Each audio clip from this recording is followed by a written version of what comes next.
les... Si Mohamed, tu peux les...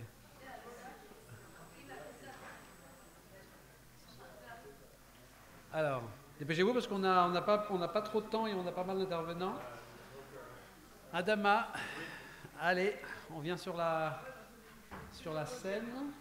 Alors d'ailleurs, moi je vais vous rejoindre, mais normalement il y a autant de scènes. Ils arrivent. Bon.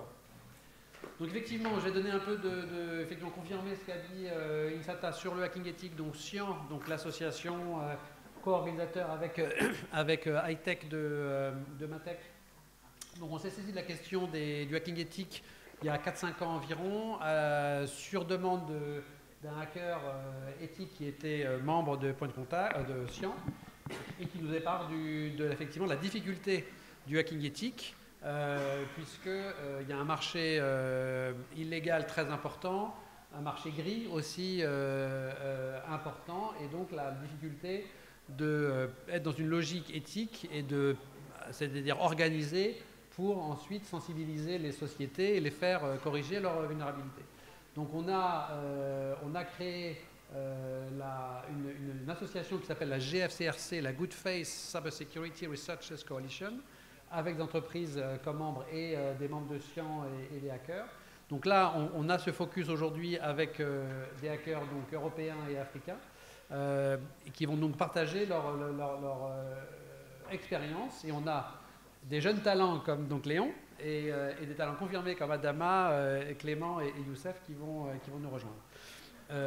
L'idée de Black Ethical étant d'apporter un cadre permettant aux hackers éthiques d'être mieux reconnus. C'est la grande faiblesse du point de vue des gens qui ne sont pas forcément non plus tout à fait dans le hacking éthique, mais de la perception des hackers comme étant eux-mêmes une fonction mal comprise et qui fait un peu peur.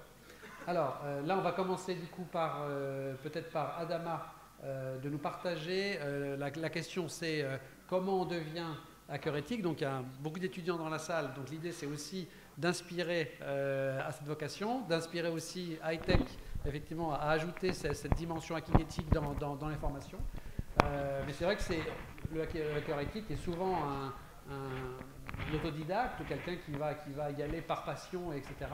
Donc Adama, comment toi tu es venu à ce métier, et quand tu vois des volontés d'organiser, de faire rayonner la hacker éthique comme Black Ethical, voilà, quelle est ta réaction, voilà, d'homme, d'expert de terrain, et comment tu vois tout ça? Donc d'abord, ton expérience, comment tu es venu au hacking éthique? Alors merci. D'abord, le hacking, c'est d'abord une passion. Après avoir diplômé en génie logiciel, diplômé de master en génie logiciel, j'ai été toujours séduit par la sécurité informatique.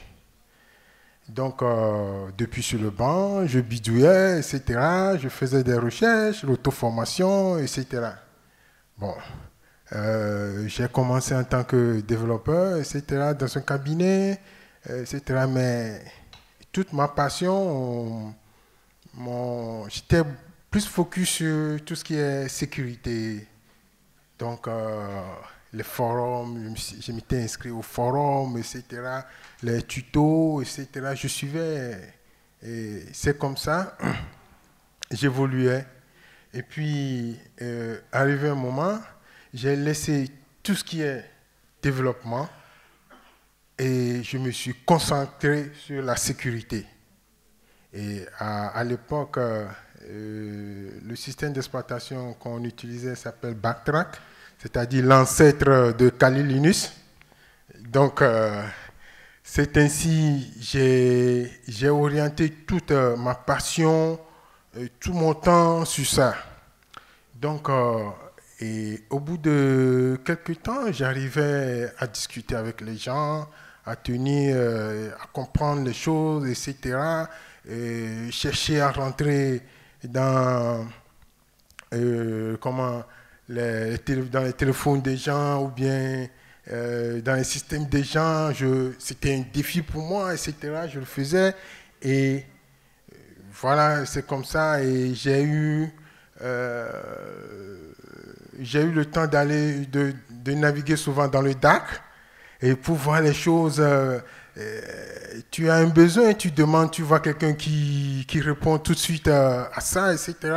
Ou tu dis, bon voilà, et tu souhaiterais attaquer telle chose et tu as la procédure, mais est-ce que quelqu'un peut t'aider? Tu vas voir quelqu'un qui va te dire, bon, est-ce que tu as ça? Tu as à quel niveau, etc., etc. Tu vois quelqu'un qui t'aide rapidement et puis tu avances. Donc, lorsque j'ai atteint cet objectif et que maintenant, au niveau où je cherchais l'entreprise qui devait me recruter, etc., pour pouvoir faire mon carrière, etc., je ne trouve pas, etc. Et l'inconvénient aussi de la chose, quand vous avez la compétence et que vous ne trouvez pas l'entreprise qui vous recrute pour faire votre carrière, vous risquerez de rester dans le black ou de demeurer dans le black hat, c'est-à-dire la partie obscure de la chose. Au lieu d'apporter la sécurité aux gens de l'infra, etc., vous risquerez de... Donc, il y a ces tentatives de mon côté, etc. Et puis après, les gens, etc., j'ai commencé par faire des petites missions, etc., etc., et ça m'a obligé. Et c'est comme ça, jusqu'à un niveau où j'avais lancé mon propre cabinet de cybersécurité en 2015. Et quand j'avais lancé, j'avais des difficultés, mais j'avais lancé avec la formation. Donc, je formais les gens, etc. J'ai créé des plateformes. Je m'étais dit, il faut que je booste le secteur de la cybersécurité. Donc, j'ai créé des plateformes, des groupes WhatsApp, etc. Je rédige des tutoriels. Je prends un scénario, je rédige des tutoriels du début jusqu'à la fin. Et après, je partage. Les gens posent des questions, je réponds, etc. J'ai motivé des gens et des étudiants, etc., qui se sont finalement intéressés dans le domaine de la cybersécurité, surtout le hacking. Tout le monde, par défaut, quand il veut commencer, il veut toujours attaquer. Prendre contrôle d'une machine à distance, prendre contrôle d'un téléphone, etc. Et puis, bon, voilà. Et je leur conseille les choses, c'est comme ça. Et j'ai commencé par me faire de noms, etc. Sur les réseaux sociaux, je fais des publications, etc., etc. Et puis, bon, plus tard, j'ai été appelé par l'État de mon pays. Ils ont mis en place un socle national et j'ai été recruté là. J'ai bossé pour un temps en tant que SOC analyste L3 et au cours du parcours. Après, j'avais eu des missions que je n'avais pas terminées avant que l'État me recrute. Et toutes ces choses-là m'ont permis, et d'autres missions m'ont permis qu'après j'ai encore quitté pour ces missions, etc. Et dernièrement, je suis arrivé au Maroc par le biais d'une entreprise qui a besoin de moi. Donc, je suis arrivé et puis voilà, je travaille avec l'entreprise en question pour apporter la sécurité, etc. Bon, aujourd'hui, dans le contexte de la cybersécurité, les analyses SOC se font un peu plus rares. Parce que quand on met en place un SOC, la gestion du SOC aussi, c'est quelque chose qu'on apprend, qu'il faut savoir. Alors, l'intérêt du SOC, c'est de pouvoir contrôler les infrastructures 24 heures sur 24, 7 jours sur 7, faire de la surveillance. Parce que on s'est avéré que, comme la sécurité, ça n'existe pas 100%, et qu'il y a toujours, malgré les solutions de cybersécurité, etc., il y a toujours des intrusions. Donc, aujourd'hui, on trouve que la meilleure façon de pouvoir sécuriser, c'est la surveillance. Alors, la dernière fois, j'ai assisté à un événement. Voilà, il y a un incident qui se crée. Bon, l'incident est de niveau mineur, parce que les incidents sont classés de 1 jusqu'à 10. Alors, je vois la chose, c'est un logiciel que la personne lance. Il lance le logiciel qui est censé s'installer. Et quand le logiciel s'installe, je vois l'incident. Je dis, j'ai demandé aux gens de revenir sur l'incident là. Et quand je vois l'incident, je fais l'analyse, on fait l'analyse de log et je vois cet outil ou ce logiciel lance un processus système, ce qui n'est pas normal. Et pour avoir cette connaissance, il faut ce que nous appelons de la threat hunting, c'est-à-dire la chasse à la menace. Alors, dans cette chasse à la menace nous permet de faire, d'aller dans le dark web, d'avoir les informations possibles, parce que le hacker, c'est quelqu'un qui connaît le système, il maîtrise bien le système. Comment faire pour passer dans les filets quand vous faites la barrière? Donc, il étudie bien le système. Quand il veut écrire son payload ou bien le malware, comment écrire son malware pour que ça soit indétectable? C'est ça le premier objectif. Alors, Adama, j'ai une question. Donc, ça veut dire quoi? Pour être hacker, il faut avoir des connaissances en développement? Oui et non aussi. Ah, d'accord. Youssef, pour être hacker, pour... Bah, forcément, je dirais aujourd'hui avec l'intelligence artificielle et tout ce qui va avec. Bon, quand on débutait, forcément, moi j'ai commencé à coder à l'âge de 13 ans. Donc forcément, je dirais oui. Mais il faut savoir lire le code en fait. Il faut lire le code et le comprendre. Donc aujourd'hui, certes qu'il y a beaucoup d'outils sur GitHub, que ce soit dans la suite Kali Linux, des solutions qui existent en fait pour faire des tests d'intrusion, faire des attaques, etc. Mais le mieux, c'est de customiser et d'utiliser ces outils, ces propres outils. Par exemple, la majeure partie de mes tests d'intrusion se font avec des outils que je développe moi-même. Donc, je vais plus vite parce que je suis lazy, je suis quelqu'un de... J'aime pas trop m'attarder sur des choses, donc je préfère automatiser de façon... en utilisant des scripts bientôt, bien sûr, que je développe, donc pour me faire mes tâches.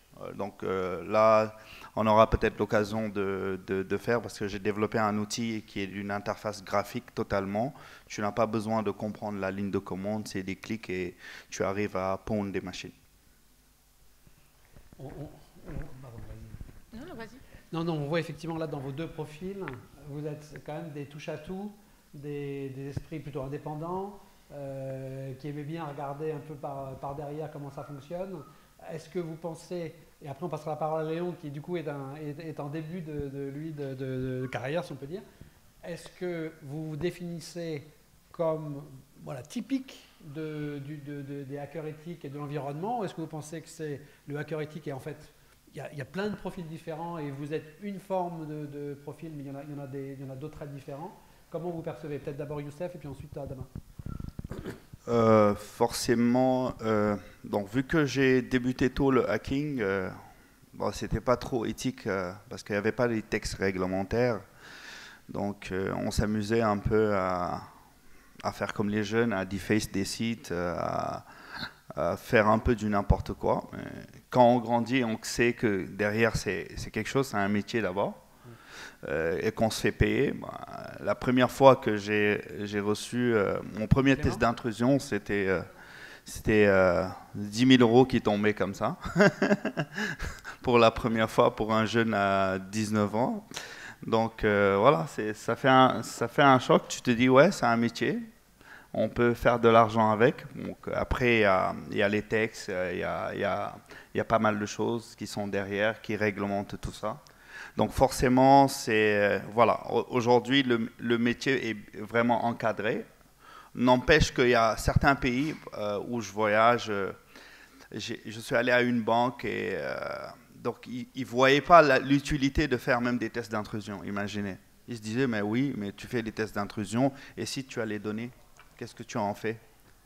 Et moi j'étais choqué, je dis, mais ça se fait partout, regardez sur Internet. Il dit, non, nous, c'est pas comme ça.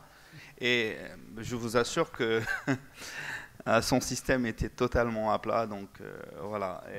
Et pour vous dire, il y a d'autres qui n'acceptent pas, ils ne comprennent pas ça, ils ne comprennent pas le ethical hacking, ils ne comprennent pas qu'on est là pour juste vous défendre, pour trouver des vulnérabilités avant que les bad guys arrivent et trouvent et l'exploitent. Et du coup, non seulement ils ne comprenaient pas, mais est-ce qu'ils étaient hostiles en disant, mais là, ce que vous faites, c'est dangereux ou c'est pas acceptable ou... Bien sûr, parce qu'en fait, tu menaces un peu l'intérêt. La majeure partie, surtout en Afrique, quand j'interviens, c'est la compréhension des, je me dis soi-disant, RSSI. Parce que en fait, c'est comme si en fait il y avait une compétition entre nous et les RSSI. La majeure partie du temps, c'est se dire, écoute, je trouve des vulnérabilités dans ton système, mon poste il est menacé derrière. Parce que c'est pas le RSSI en fait qui s'occupe d'aller patcher des failles aux développeurs, etc. Donc il y a une je dirais il y a une manque de compréhension énorme en fait entre les RSSI, les DSI et même nous les testeurs d'intrusion. Parce qu'aujourd'hui, si on arrive à trouver des grosses vulnérabilités, moi je suis passé dans des endroits où en fait j'ai trouvé énormément de portes d'entrée parce que dans mes rapports je ne suis pas avare, je prends mon temps de vraiment rédiger l'ensemble des vulnérabilités même minimes que je trouve. Donc je trouve que c'est une bonne chose parce que derrière ça rend le monde meilleur, c'est plus sécurisé, plus safe. Donc voilà, j'en fais un métier, je suis pen tester et voilà c'est ça. Parfait. Alors, une question après? On peut poser une question dans la foulée. Merci pour vos différents échanges. J'ai juste une question qui m'adresse là, puisque vous venez d'en parler. Vous faites votre tâche de pentester, vous détectez des vulnérabilités. Bien évidemment, la société ou l'entreprise elle est censée corriger la vulnérabilité que vous avez pointée du doigt. Maintenant, moi, si je suis en train de voir à grande échelle, il ne s'agit pas de pentester, corriger la vulnérabilité, trouver une vulnérabilité numéro 2, la corriger. Est-ce que vous ne proposez pas, avant votre départ, quand vous finissez votre mission de pentester, vous n'essayez pas d'accompagner, de conseiller ce client à avoir vraiment une gouvernance, une politique à l'échelle entreprise qui va un petit peu suivre pour ne plus faire appel à vous? Effectivement, ça va vous impacter, vous n'allez plus trouver de boulot par la suite. Mais je suis en train de me dire, est-ce que vous avez besoin d'un accompagnateur pour qu'il essaye un petit peu de voir la big picture et proposer en termes gouvernance ce qu'il faut faire, les bonnes pratiques qu'il faut adopter par l'entreprise pour ne pas avoir ces petites vulnérabilités, ou plutôt vous corrigez 10 vulnérabilités que vous avez trouvées et vous partez sans aucune recommandation, sans aucun conseil à donner à l'entreprise? Par contre, qu'est-ce que je fais dans mes rapports de tests d'intrusion? La majeure partie du temps, c'est qu'on trouve une vulnérabilité, on essaie d'expliquer au mieux cette vulnérabilité en mettant des schémas, bien expliquant en fait au DSI, au RSSI, et derrière en mettant des recommandations. C'est que dans les tests d'intrusion, on ne peut pas être aussi juge et partie. Donc on ne peut pas trouver une vulnérabilité et censé la corriger pour revenir encore rechecker la sécurité. Donc c'est un peu, voilà, je mange le gâteau, je mange l'argent du beurre, tu vois. Sachant c'est un peu... pour être compliant, quand on découvre c'est des choses qu'on fait, on trouve une vulnérabilité, on corrige et on fait on fait ce qu'on appelle un retest, contre-audit, c'est-à-dire un autre pentest qui prouve la correction de la vulnérabilité. Ouais, exactement. Souvent, ça arrive qu'une boîte aussi m'appelle 3 fois de suite. Donc, je fais un test d'intrusion, je trouve des vulnérabilités, ils corrigent.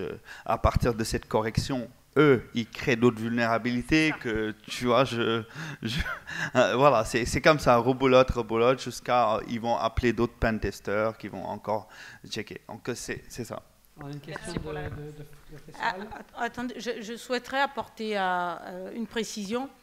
En général, ça dépend du profil du pentester. Il y a des RSSI, parce que moi-même j'ai été RSSI, qui, comme l'a dit Youssef, voit le hacker comme c'est pas un allié, c'est plutôt un ennemi. Donc quand il vient, qu'il identifie une vulnérabilité, déjà ça montre qu'il n'a pas fait son job. Bon, du moins, qu'on lui donne les moyens pour faire son job. Donc là, il y a cette problématique qui fait qu'aujourd'hui, le hacker, il vient, le pentester, il va venir pentester, il te livre les recommandations. Après, c'est au RSSI de mettre en œuvre on va dire, ces correctifs. Bah, si lui, il ne le met pas, forcément, il va rappeler encore le pentester pour venir s'assurer que ça marche. Donc oui, le hacker, il vient pour identifier les vulnérabilités, mais la suite, ce sera au RSSI de s'organiser et définir un plan d'action dans lequel il identifie les différentes personnes pour pouvoir mettre en œuvre ces mesures de sécurité. Pour appuyer, j'ai effectué une récente mission au Maroc pour faire du pentesting. Alors, l'entreprise savait qu'on devait arriver. Les RSSI, etc., ils sont au courant, on est arrivé.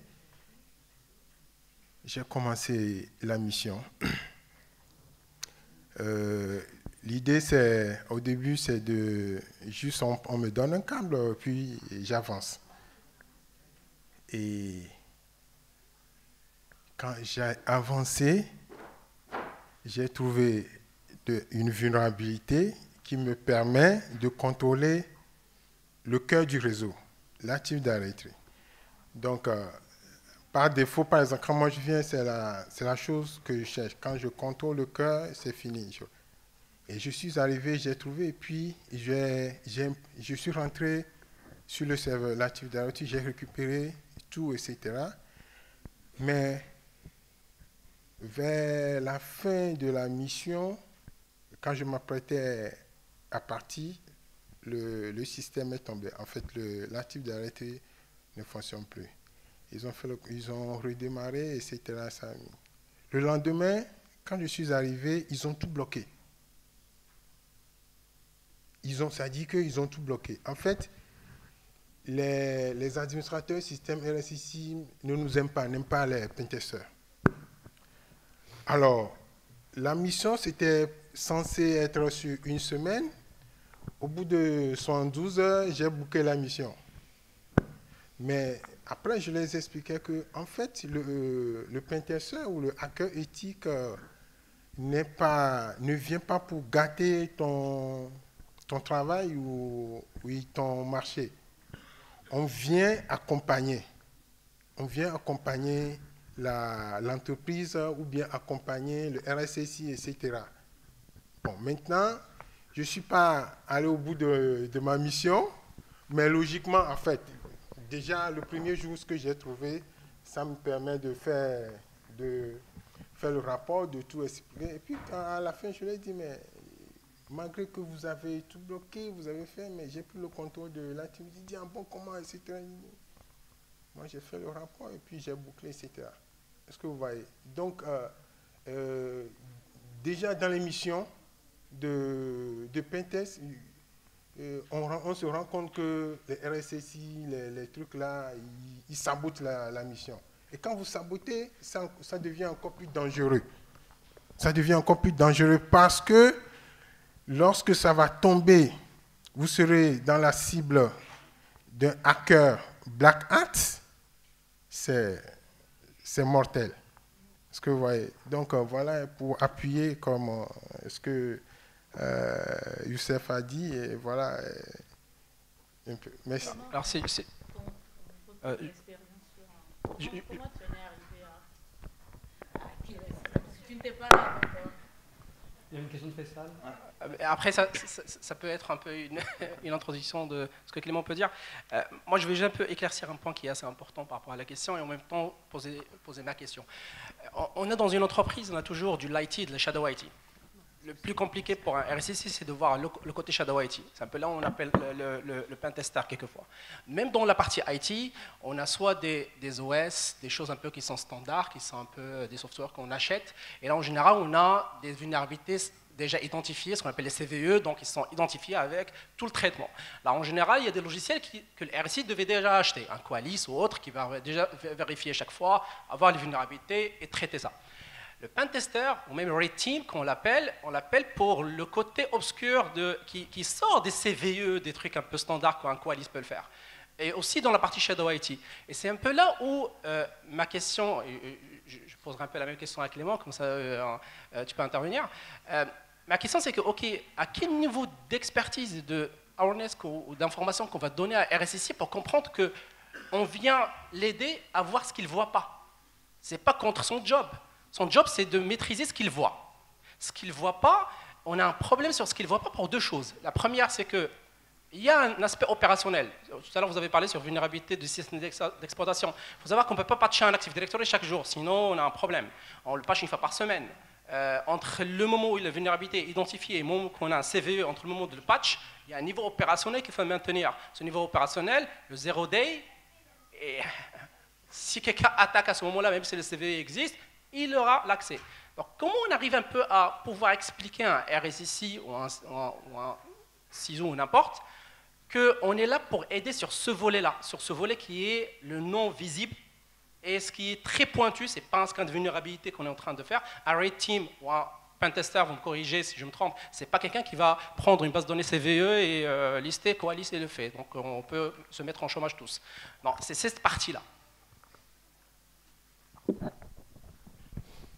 Je vais commencer par apporter une précision. Je ne sais pas si Youssef, en tout cas les trois premiers l'ont dit. Lorsqu'on fait un pentest, des tests d'intrusion du red team, suivant que ce soit un pentest interne, externe ou du red teaming qui est encore différent, il y a deux objectifs cherchés. Et ça, quand on commence à bien l'expliquer, les choses changent. Autant pour moi, la première, c'est que lorsqu'on va faire un test d'intrusion, et ça très peu souvent on le rappelle, on le dit, c'est pas que pour trouver les vulnérabilités, mais c'est aussi pour apporter la certitude, pour apporter la preuve vraiment aux personnes en face, aux commanditaires, que les mesures qu'ils ont mis en place, que leurs procédures qu'ils ont mis en place ces dernières semaines, ces derniers mois, les différents rapports qu'ils ont eu à écrire, parce qu'on oublie que très souvent avant de faire du technique, en tout cas moi je l'ai appris à mes dépens, et heureusement que je l'ai appris, pour faire du technique, si tu n'as pas de l'organisationnel, si tu n'as pas des politiques qui sont écrites,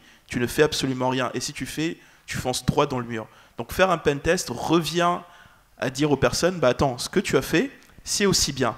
Mais aussi faire un pentest, dans l'autre des cas, c'est aussi un peu de démontrer que au niveau de ton radar, ce qu'on appelle un peu, tu en as parlé un peu le shadow IT, mais ce qu'on appelle aussi un peu les angles morts, il y a des choses que tu ne voyais pas, et surtout avec les équipes avec lesquelles tu travailles au quotidien, quand tu vas faire appel à des gars comme Youssef, Adama, moi ou d'autres personnes, c'est qu'on va un peu venir penser différemment pour trouver des vulnérabilités que tu ne verrais pas. Donc voilà un peu les deux choses faites. Après, quand on rentre un peu plus dans le détail, forcément avec un peu l'expérience et l'habitude, enfin moi aujourd'hui je fais plus du tout des pentests comme je les faisais. Pour une petite expérience et anecdote très personnelle. Moi, j'ai énormément appris. Certes, avant, je faisais du CTF, mais faire du CTF, on est un peu dans un environnement bien défini. Moi, j'ai commencé à énormément apprendre à sortir un peu de ma zone de confort quand j'ai commencé à faire du bug bounty. Donc, pendant 5 années, j'ai vraiment fait énormément de bug bounty et j'ai eu la chance sur une plateforme qui s'appelle Yasuyak, qui est la première plateforme européenne, d'être classée numéro 1 sur un peu plus de 40 000 chercheurs. Et faire du bug bounty, c'est un peu faire du pentest H24, 7 jours sur 7. Ça t'apprend 3 choses. La première chose, c'est qu'il faut être méthodique, c'est qu'il faut être rigoureux, c'est qu'il faut avoir un vrai process. Sinon, tu ne trouves pas des vulnérabilités. La deuxième chose que moi, ça m'a appris à sortir littéralement de ma zone de confort, là où parfois il y a des systèmes que je ne connaissais pas du tout, des technos que je ne connaissais pas du tout, comment très rapidement je montais en compétence sur ça. Et la troisième, c'est être créatif pour trouver des vulnérabilités, pour trouver des bugs, là où les autres, parce qu'on est en compétition, parfois on peut être 20, 50, 100, 200 autres hackers là-dessus, mais c'est le premier qui va trouver la vulnérabilité qui va être payé. On va finir par, parce que la session tourne, il y a FSL qui anime la prochaine session, finirait par Léon, parce que donc là c'est la nouvelle génération de hacker éthique, donc comment voilà, aujourd'hui on s'intéresse et on suit voilà, nos 3 aînés, et tu as aussi une expérience très intéressante avec la NASA dont on voulait te permettre de la raconter. Bah, tout d'abord, c'est un honneur. Je vous remercie. Je remercie aussi Madame Nisata de m'avoir invité sur cette table ronde. Et ici, on a les responsables de mon école et d'autres étudiants, mes camarades avec qui j'étudie. Et là, on a mon idole, mon mentor. Quand j'ai commencé le hacking, j'avais 13 ans. Je regardais des tutos sur YouTube et je cherchais des hackers africains et je tombais sur ce monsieur-là que je vous rencontre aujourd'hui. Bah, c'est énorme. Bah, le hacking, comment j'ai commencé? J'ai commencé en tant que script kiddie. Bah, je regardais des tutos, comment hacker un Wi-Fi, c'est comme ça que j'ai commencé. Et je savais rien. Je regardais sur YouTube, je bidouillais et puis j'arrivais à pirater des Wi-Fi. C'est comme ça que j'ai commencé. Et après, je me suis dit, mais est-ce que je suis en train de faire? Je sais pas ce que je suis en train de faire. Et du coup, je me suis créé une roadmap. J'ai décidé d'apprendre d'abord à coder, à apprendre c'était quoi le réseau, comment ça fonctionnait exactement. J'ai commencé à apprendre ça et par la suite, je me suis lancé. Je n'ai pas fait de CTF, mais plutôt des bug bounty sur des live domains. J'avais des amis indiens qui parlaient de bug bounty. Je voyais comment ils trouvaient des failles de sécurité chez la NASA, etc. Et je ne voyais pas d'Africains le faire. J'entendais pas qu'un Africain est rentré dans le système de la NASA. Et puis voilà, pour moi, c'était incroyable. Bah, je me suis lancé, j'ai cherché le programme de Responsive Disclosure de la NASA. Et j'ai lu leur cadre, là où il fallait aller, ce qu'il ne fallait pas faire, etc. Et du coup, je me suis lancé. Et après de 2 semaines, j'ai commencé à chercher des failles de sécurité chez la NASA. Et ça n'allait pas, ça n'allait pas. J'ai pas abandonné. Au bout de la 2e semaine, j'étais en plein cours de ce monsieur qui est là, mon professeur. Du coup, j'ai trouvé une remote code execution sur le système de la NASA qui me permettait d'exécuter du code à distance. Et j'ai fait un rapport éthique. Et ils m'ont envoyé une lettre de reconnaissance qui me permet aujourd'hui d'être reconnu par la NASA en tant que hacker éthique. Donc tout ça, c'est de l'auto-formation. Ce n'est pas d'abord lié à ma formation académique. Je me suis beaucoup auto-formé. Et voilà, c'est un peu ça mon expérience en tant que jeune hacker éthique.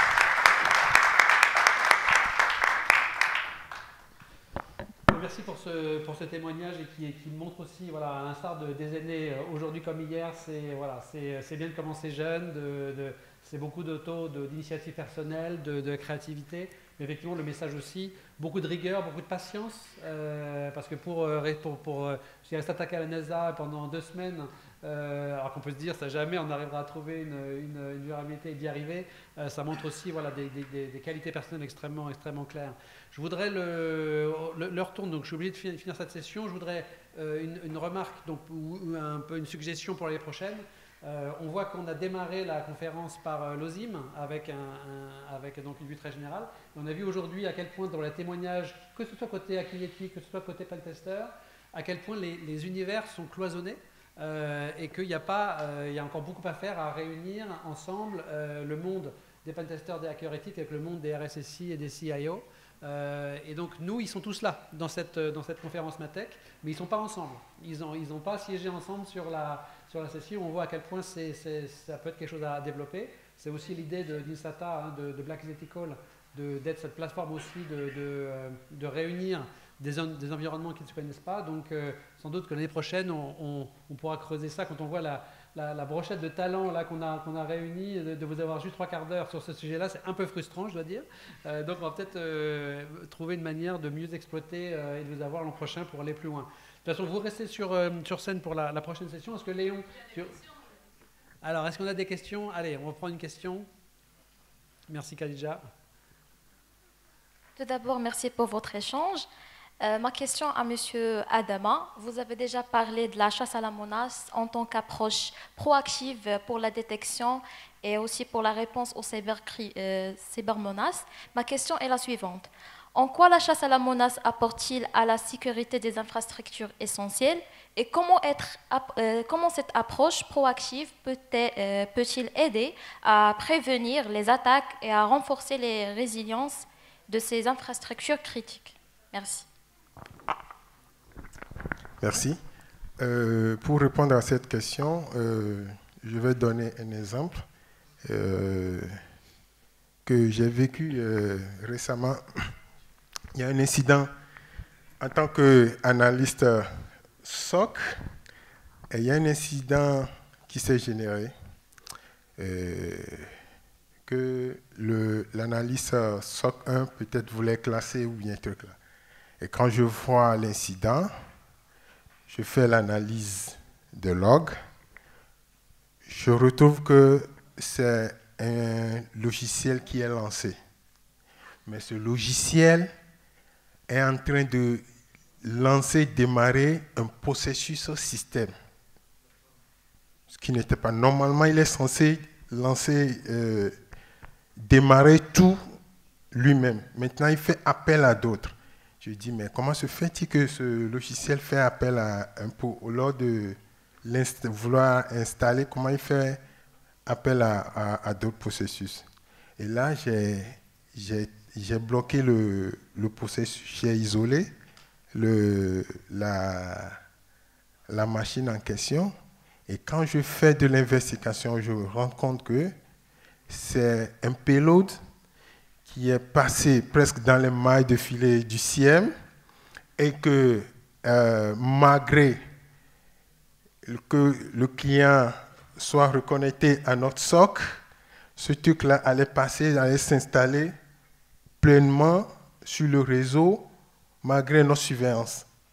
Et là où c'est-à-dire que la chasse à la menace ou trade hunting qui te permet d'aller dans le Darker et faire la collecte de renseignements, etc., pour voir comment les hackers développent les malwares. Ils se basent sur quoi, etc. Tu poses des questions, tu vas avoir quelqu'un qui va te répondre, etc. Et ça m'a permis de détecter cette menace et la stopper. Sinon, si mon état d'esprit en tant que peut-être chasseur de menaces ne m'a pas amené, l'incident là allait être clos comme un faux positif. Voilà. Donc il est essentiel. En fait, la trade hunting ou la chasse à la menace, je l'explique comment. Vous êtes un pêcheur, vous lancez un filet pour aller faire la pêche, pour prendre des poissons. Vous verrez forcément, en fonction de la taille du filet, il y aura certains poissons qui vont passer dans les mailles du filet. Ça, c'est sûr. Maintenant, s'ils passent dans les mailles de filet, quelle est la solution que, en tant que pêcheur, tu as développée pour arrêter ou attraper ces poissons qui passent dans les mailles de filet? Donc, l'objectif de la trade hunting ou la chasse à la menace, et qui vient et qui couple avec la CT et la cyber-intelligence. Merci. Merci. Merci à nos 4 défenseurs de l'Internet pour cette session. Léon ?